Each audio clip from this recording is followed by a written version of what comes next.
So Apple just dropped a new iOS 26 right after the WWDC, and right now I know I'm like reporting this, but this is I believe happened 2 weeks ago, right?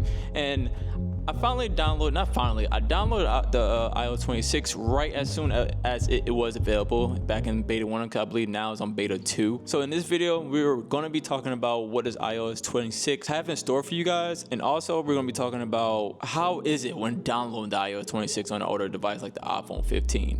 A device that doesn't have Apple Intelligence. What's up, everybody? My name is Elijah, and I talk about tech and all things tech, and sometimes I like to sprinkle a little bit of lifestyle inside it as well. If you like this video, please hit the subscribe button. And if you like or dislike this video, leave a like, leave a dislike.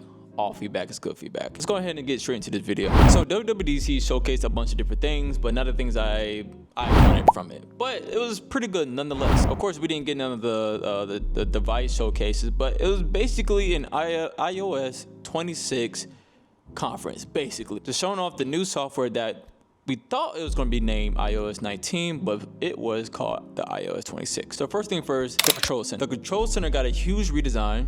You can now customize it way more, drag and drop toggles, resize widgets, even group them based on usage like media, smart home, or focus tools.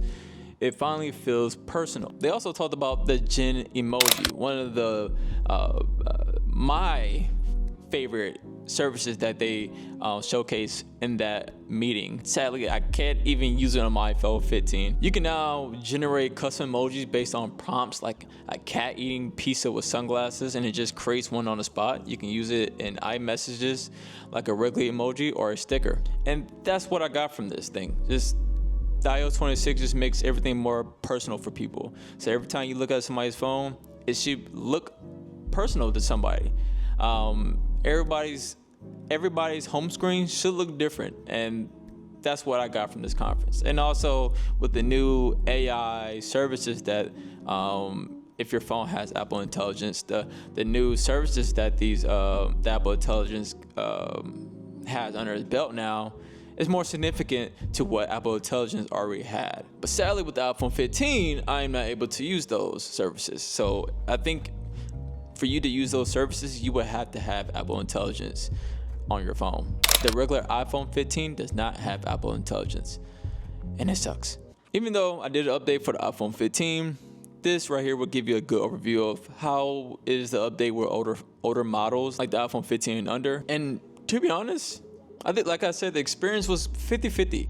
I expected myself to be able to use the Gen emoji because I thought that it would I guess carry over with just Siri, but I think your phone has to have Apple Intelligence. So I think that information just went right over my head. So if you do have an older iPhone that does not have Apple Intelligence, you would not get that service. That Gen emoji, oh my goodness, I wish I have it. My friends use the Gen emoji all the time, and man, I wish I had it. It's so many ideas I would do with just creating emojis. The iOS 26 supports iPhones going back to the iPhone 12 and newer. That means if you're still using an iPhone 11 or older, it's officially time to start thinking about upgrading. Apple dropped support for those models with this update. So, for example, if you have an older phone from 11 and older, just go ahead and throw it out the window, because upgrading your phone is non-existent. Just go ahead and get the next, get the next phone. Unless you're like a techie like me or like people who are watching this video, I would not even think about doing it just for the iOS 26. But that, like I said, is very subjective. Because me, I'm upgraded. I will upgrade. And after doing some research, if you have the regular 15, it's going to feel like having the iPhone 12 and iPhone 13, where everything just feels slower and the update really doesn't feel impactful at all. But if you have the iPhone 15, it is an iPhone 15 Pro, it's like night and day from the research that I was able to gather. And I also was able to gather that because my girlfriend has the iPhone 16. She has the iPhone 16 Pro with the Apple Intelligence, and oh my goodness, man, it is phenomenal. And after doing some research on YouTube, I'm glad I wasn't the only person thinking the same thing.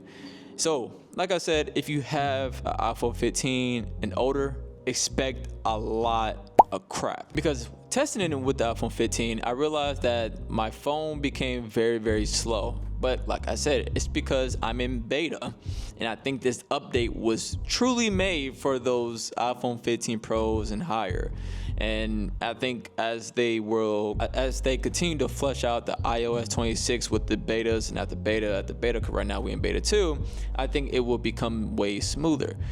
But for now, oh my goodness, I've been through a lot with this thing because I deal with a bunch of freezing. So for example, if I want to change my widgets, it freezes on me. Like sometimes the apps don't even populate once the freezing stops. So I have to wait until the apps populate. So I can't even customize my home screen the best way to the way I want to create it. Because if I do, it's going to slow down on me. And to kind of navigate through my phone, it slows down, have hitches here and there. It's just, it's like the worst experience ever. Also, I have issues to where my clock doesn't update. Sometimes my clock will never update, and that's the most annoying thing ever. Like for example, I will open up my phone at 8:30, and let's just say that I did a good workout. I will open up my phone an hour later. The clock doesn't update, and it might take an hour for it to update. It depends on the situation, because I think my phone went a whole hour of not updating the clock, so I didn't know what time it was from my phone, so I have to keep on looking on my Apple Watch. So for the people who have to order phones, I will tell you guys to wait. I will wait for like 26.1 or something like that, and just watch from afar. That's like my best bet for anybody who is wanting to update. But I just wanted to see what the hubbub about.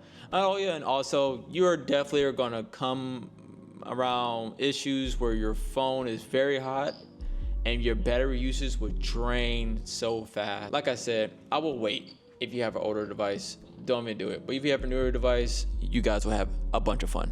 With all that going on, this right here will conclude my video. Yes, it was short and straight to the point, but I kind of wanted this video to be that way. I tested this iOS 26 with the newer device, tested this iOS 26 with the older device, with my iPhone 15, and to compare with the iPhone 15 with the iPhone 16 Pro. And it's night and day. I like night and day. Like it's to a point where I'm going to upgrade to iPhone 17. For a fact, I'm going to upgrade to iPhone 17 whenever it drops, and I really hope the iPhone 17 is beautiful when it drops. The iOS 26 is phenomenal in my eyes. I think it's a big upgrade. I think the Apple Intelligence and the Gen emoji, and also what Siri can do, is beautiful.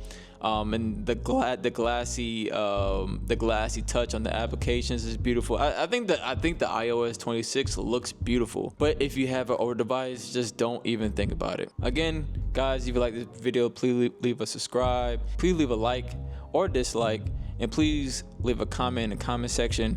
I hope to see you guys in the next video. Peace.